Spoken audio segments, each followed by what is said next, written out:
sore hari ini, keajaiban Allah pasti terjadi. Amin. Saudara yakin demikian? Kita datang tidak dengan kebetulan. Kita datang dengan penentuan. Saya ulangi, kita tidak datang dengan kebetulan. Kita datang dengan penentuan Allah. Jadi Anda dan saya datang, kita ditentukan untuk menerima kuasa.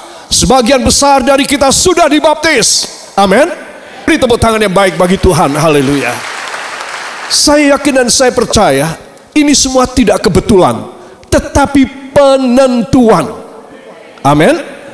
Katakan, saya bukan kebetulan. Saya ditentukan oleh Allah Bapa untuk menerima keselamatan. Amin. Nanti ayatnya kita akan baca. Itu sebab saudara, baptisan air adalah sesuatu hal yang penting sekali dalam hidup kita. Baptisan air juga selain boarding pass. Boarding pass itu artinya pas, kartu untuk masuk ke pesawat. Selain itu, baptisan air juga KTP-nya kerajaan Allah. Amin. Jadi kalau saudara mau boarding pass, saudara mau boarding ke pesawat, ya, saudara dari lounge tempat menantikan, saudara masuk ke pesawat, saudara akan dicek apakah saudara membawa satu boarding pass. Disuruh keluarkan dari dompet saudara apa? Uang atau KTP? KTP. Saudara tanpa KTP, saudara dilarang masuk, atau KTP orang, saudara tidak boleh masuk. Harus KTP saudara. Amin. Baptisan air macam demikian. Dia bukan hanya boarding pass kita boleh masuk. Tidak bisa. Harus dicek identitas kita. Katakan, identitas saya adalah baptisan air. Bahwa saya penduduk sorga yang masih tinggal di dunia, belum almarhum. Kok ragu-ragu? Ya, para kekasih, itu sebab penting sekali baptisan air. Katakan, luar biasa. Para kekasih, tema kita pada sore hari ini adalah para baptisan berhak atas kerajaan Allah. Ya, ini saudara harus tahu. Jadi kita yang sudah dibaptis, kita juga para baptisan. Tempo hari kita sudah dibaptis. Jadi kita mempunyai hak kerajaan Allah. Amin. Itu harus dipegang. Itu harus dinikmati. Itu harus kita ambil. Kita harus mengklaim bahwa kita adalah warga kerajaan Allah. Dan Anda dan saya sedang hidup di dunia, kita boleh memakai fasilitas dari Allah Bapa. Apa yang dijanjikan dalam firman, boleh kita pakai. Boleh apa tidak? Kalau boleh, katakan luar biasa. Ya, itu sebab anak-anak Tuhan, saya ingin mengajak Anda pada apa saja hak daripada seorang yang sudah dibaptiskan. Pertama-tama, di dalam surat Galatia pasal yang ketiga, ayat 27 dan ayat yang ke-29. Mohon dibuka pada Alkitab saudara. Galatia 3 ayat 27 dan 29. 1, 2. Karena kamu semua yang dibaptis dalam Kristus telah mengenakan Kristus. 29. Dan jikalau kamu adalah milik Kristus, maka kamu juga adalah keturunan Abraham dan berhak menerima janji Allah. Amin. Beri tepuk tangan bagi dia. Wow, tahun kapan ya saya dibaptis? Tahun kapan ya saudara dibaptis? Ayo coba diingat lagi bahwa Anda yang sudah dibaptis adalah orang yang satu, mengenakan Kristus. Memakai, mengenakan itu memakai. Saya memakai ini jas, saya mengenakan pakaian, saya mengenakan Kristus. Jadi Kristus adalah apparel, adalah kemuliaan saya yang menutup dan mengcover hidup saya. Saudara, bahwa Tuhan adalah tempat perlindunganku. Dan kedua, Tuhan telah kubuat menjadi tempat perteduhanku, my shelter, my covering. Jadi Tuhan ingin supaya Anda dan saya ditutupi dan ditudungi oleh Tuhan. Katakan luar biasa.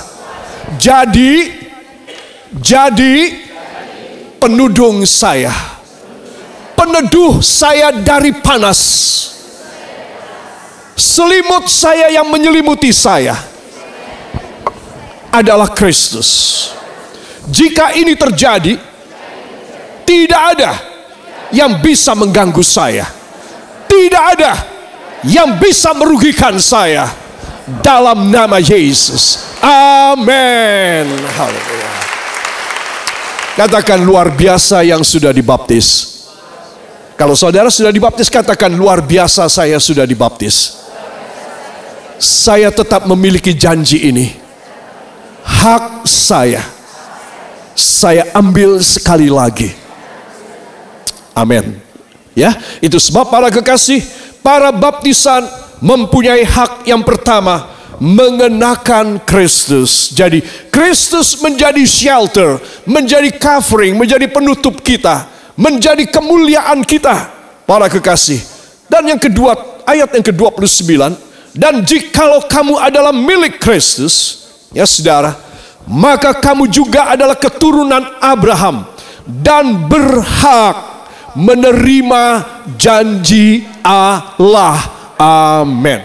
Kenapa ya? Kita bukan orang Israel, kita bukan orang Yahudi. Saudara, kita tidak ada hubungan dengan Bapak Abraham. Tetapi kenapa disinggung di sini tentang janji Abrahami? Apakah janji tersebut? Janji tersebut hebat sekali.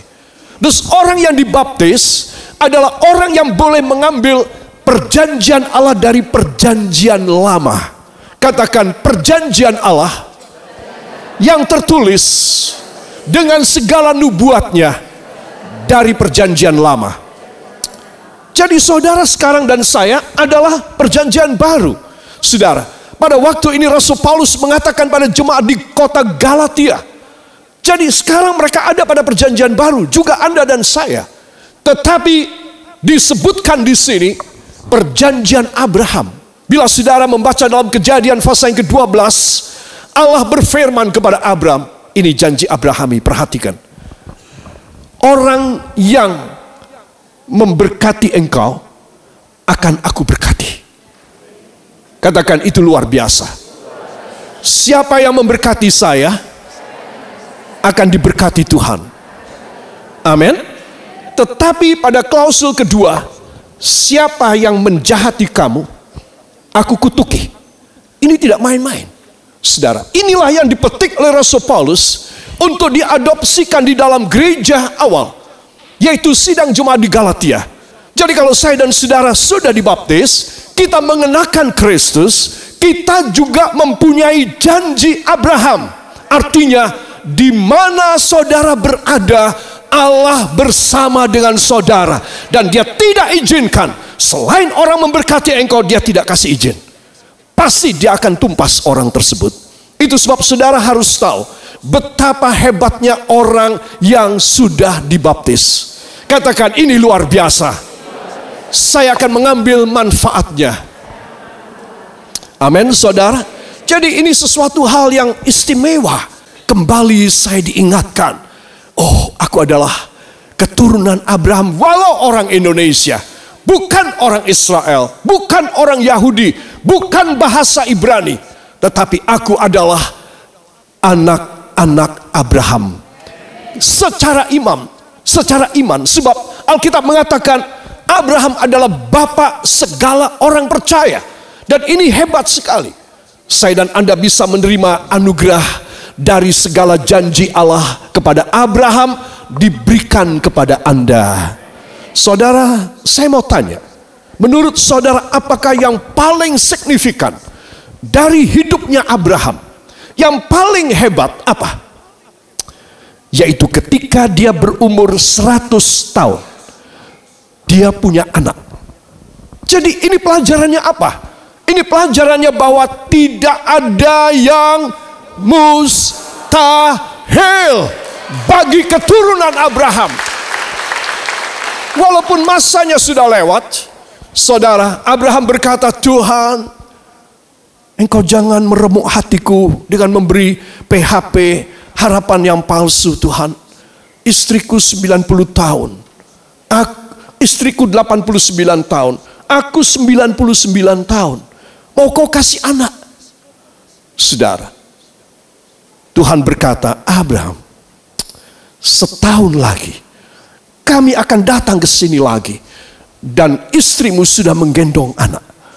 Saudara, ini adalah satu pelajaran bahwa bukan cuma berkat saja, tetapi mujizat akan diberikan bagi barang siapa yang sudah dibaptiskan. Sekali lagi, semua yang sudah pernah dibaptis, angkat tangan saudara. Tuhan Yesus, Tuhan Yesus, malam hari ini saya tidak mau kelewatan lagi. Demi nama Yesus, saya raih hak saya. Saya klaim hak saya, yaitu janji Abrahami.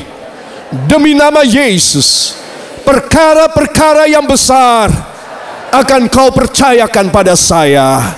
Ucapkan terima kasih engkau yang percaya. Terima kasih Bapa. Kami pegang janjimu, karena kami dimasukkan sebagai anak Abraham, walaupun kami hidup dalam perjanjian baru, hanya di dalam nama Tuhan Yesus Kristus, Juru Selamat dan Penebus kami. Dan kita yang percaya mengaminkan. Amin. Haleluya. Saudara, inilah pendahuluan kita. Dan dengan ini Tuhan membuka, katakan, Tuhan membuka era yang baru. Ya saudara, jadi sekali lagi saya lihat, saya tunjukkan pada Anda visualisasinya. Tadi bagaimana? Tadi tertutup. Kemudian Tuhan membuka. Dengan baptisan air dibuka. Pada satu zona yang istimewa. Katakan, zona kelimpahan. Pemenuhan janji Allah. Terbuka bagi saya. Yang sudah dibaptis. Saudara percaya? Beri tepuk tangan yang baik bagi dia. Haleluya. Saudara memasuki satu kawasan yang baru. Baru turun dari pesawat ke satu negara atau ke satu kawasan. Saudara-saudara dibawa datang ke tempat yang indah. Saudara benar-benar cuci mata dan saudara melihat, wow, hebat sekali. Di tempat saya tidak ada semacam ini. Saya bisa melihat segala yang istimewa. Saudara, inilah yang Tuhan mau buka kepada Anda dan kepada saya. Bila kita sudah dibaptis. Mungkin saudara ada pertanyaan, tapi saya dibaptis 50 tahun yang lalu. Saya dibaptis umur 15 tahun. Dan itu berarti berapa? Saudara, berapa tahun yang lalu saya dibaptis? Saudara, itu jauh sekali. Sekarang saya umur 68. Saya umur 15. Berarti 53 tahun yang lalu. Saudara, wah, saya tadi sudah cerita kepada para baptisan sebelum dibaptis. Pada saya masih kecil itu, usia minimal boleh dibaptis 17, itu paling mudah, harusnya 18 tahun. Tetapi saya tidak tahan, karena saya juga mempunyai penyakit pada polip saya, pada hidung saya. Dan setiap rutin dari 3 bulan sekali, menjadi 2 bulan sekali, menjadi sebulan sekali, saya dari kota Madiun dibawa ke Surabaya untuk saya diberi satu cotton bud yang panjang, dicelupkan dengan obat. Saya tidak tahu obat apa itu, mungkin air keras atau bagaimana, dan dimasukkan dalam lubang hidung saya. Jangan dipikir enak yo, saya nangis menjerit. Itu sangat sakit. Daging polip saya dibakar dengan cairan tersebut. Sehingga saya menjadi lega. Bisa sekolah, nilainya bisa baik lagi, bisa mikir lah.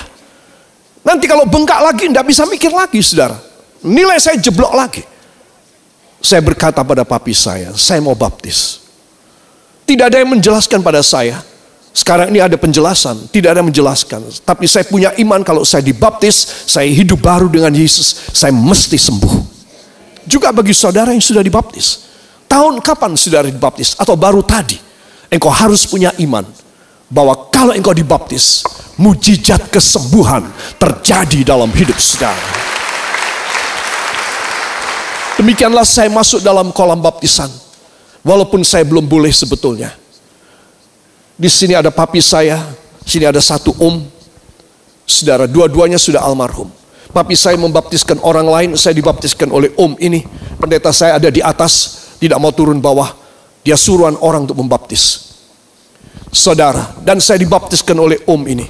Saya turun dan saya menangis. Saya berkata, saya masih muda sekali dan saya capek. Karena saya harus disiksa hidung saya. Tuhan, saya minta Engkau memberi hidup yang baru, kelepasan. Sembuhkan saya.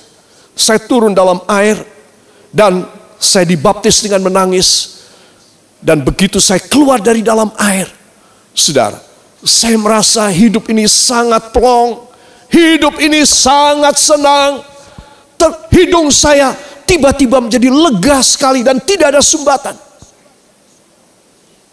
Saya tahu mujizat kesembuhan terjadi pada saya.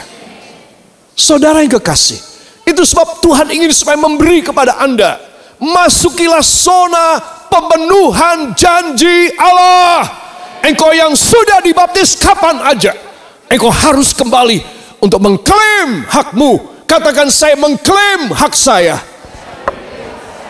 Macam saya teriaknya, saya mengklaim hak saya.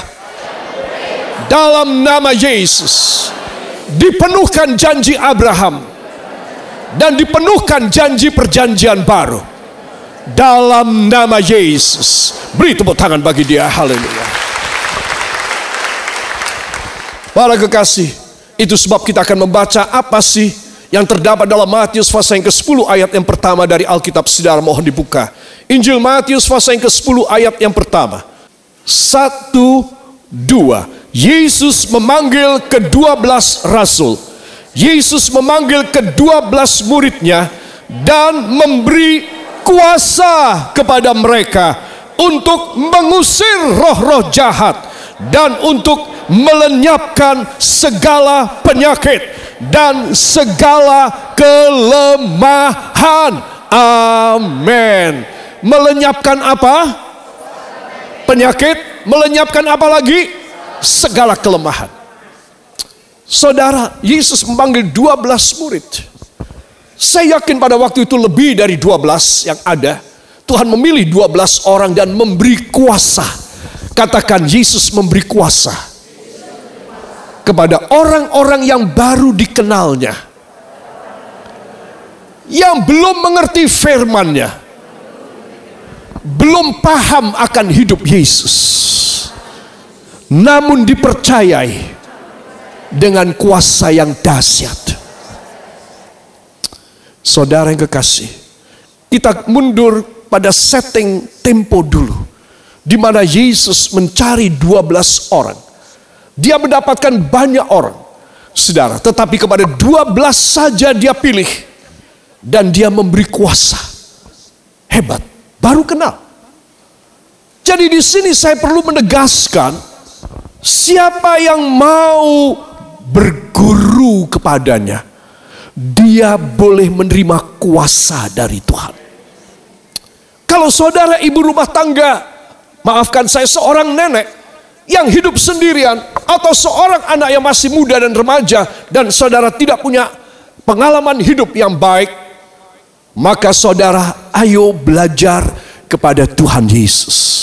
Orang yang belajar kepada Tuhan Yesus akan dipercayai kuasa. Saudara senang diberi kuasa?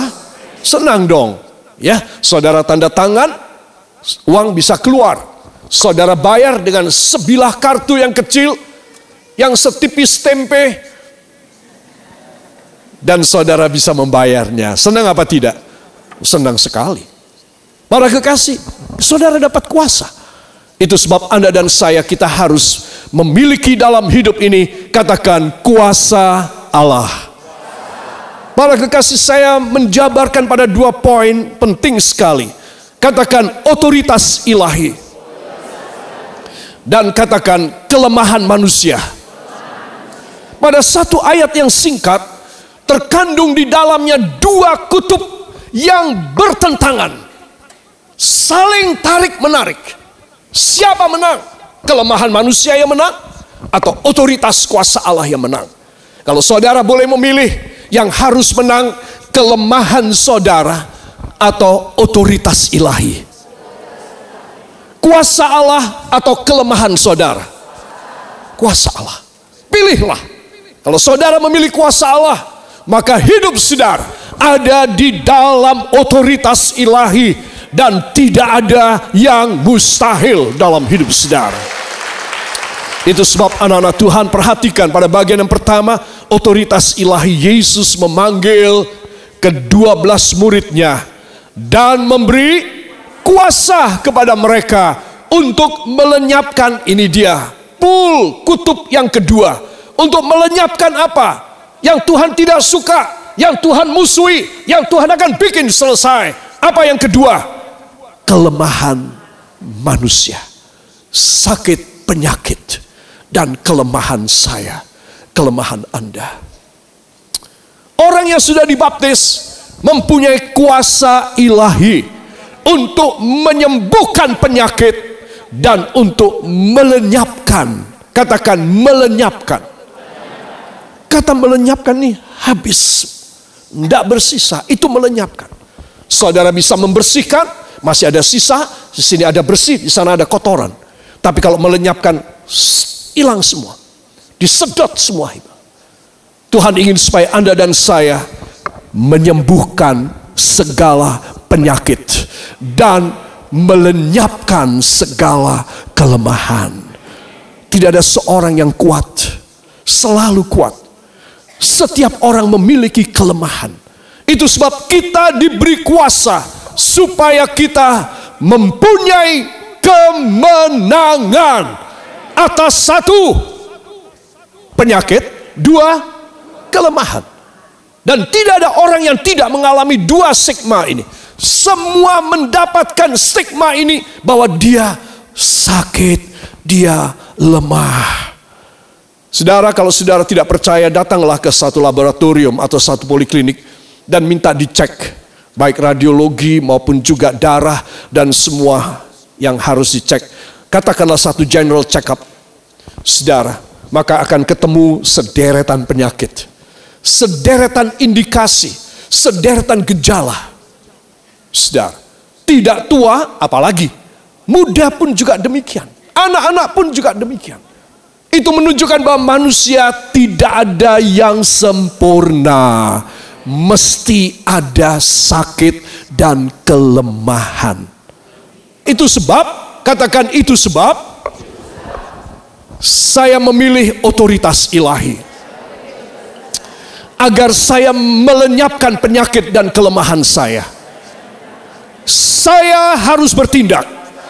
Saya sendiri bisa bertindak untuk melenyapkan penyakit saya dan melenyapkan kelemahan saya dalam nama Yesus.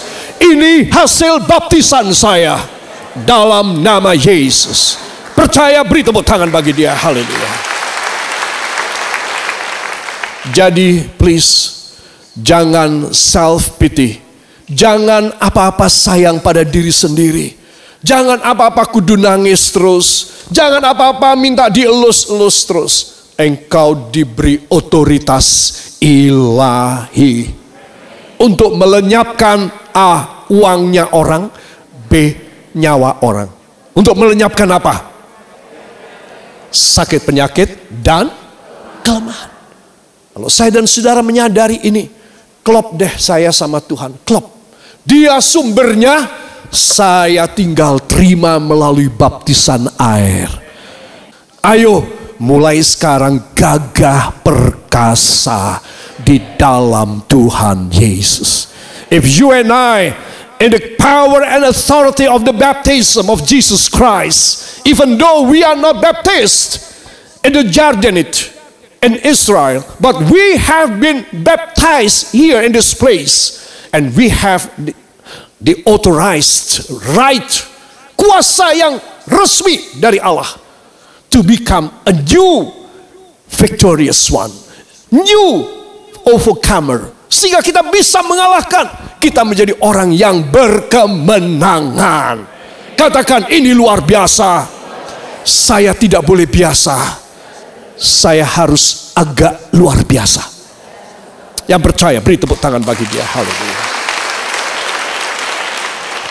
Kelemahan, jawabnya ada kuasa Yesus. Saya tanya, jawab. Kelemahan, saudara tanya, ada kuasa Yesus.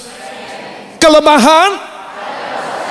Ayo sekarang adep-adepan, satu tanya, satu jawab. Nanti gantian. 1, 2. Sebaliknya, 1, 2. Saudara, gak boleh lupa. Selama engkau dan saya masih hidup, pegang ini hak kita orang. Hak kita tidak boleh dirampas oleh iblis. Amin. Beri tepuk tangan yang baik bagi dia. Haleluya. Saudara, kuasa Yesus diperoleh dari baptisan. Tadi saya sudah jelaskan. Agar pasca setelah baptisan, saya dan Anda dipelihara oleh kuasa Allah yang luar biasa. Kalau saya sudah dibaptis 53 tahun yang lalu, saudara sudah dibaptis kapanpun juga pada waktu yang lampau, please rasakan, nilai. You have to make a self-assessment about you yourself. Whether you have been taken care by God or you are free outside the taking caring of God. Itu sebab Anda dan saya harus minta, Tuhan, hamba merasa hamba kerjanya setengah mati, hamba kerjanya banting tulang, sepertinya hamba tidak di bawah janji. Tuhan bilang, anakku, karena kamu tidak percaya pada perjanjian. Coba dari kamu sudah dibaptis, kamu percaya, kamu akan hidup selama ini di bawah anugerah pemeliharaanku. Masa aku bohong sama kau? Kau siapa aku mau bohongin? Kalau ada yang lebih tinggi dari aku mau bohong sama dia. Tetapi tidak ada yang lebih tinggi dari aku. Semua kalian manusia jauh di bawahku, jadi aku tidak perlu bohong. Aku yang berjanji, aku sanggup memenuhi janjiku. Itu sebab Anda dan saya harus menantang, men-challenge dirimu sendiri. Apakah aku sudah dibaptis? Aku sudah dapat kuasa? Apa tidak? Tantang dirimu. Recheck yourself. Make a self-assessment about whether God have taken care of you or you are going astray from His taking care. Itu sebab Anda dan saya harus mempunyai satu prinsip. Aku sudah dibaptis, aku ambil hak-hakku yang luar biasa. Mulai sekarang kalau saudara keberatan mencari uang, maafkan saya. Mulai sekarang kalau saudara sakit-sakitan, mulai sekarang kalau saudara merasa hidup tidak happy, mulai sekarang kalau saudara merasa terlalu banyak hambatan, dalam nama Yesus saya khotbahkan kepada Anda, ada jalan keluar. Dan engkau harus pergi dari keadaanmu yang tidak enak, dan engkau masuk pada kawasan zona pemenuhan janji Allah.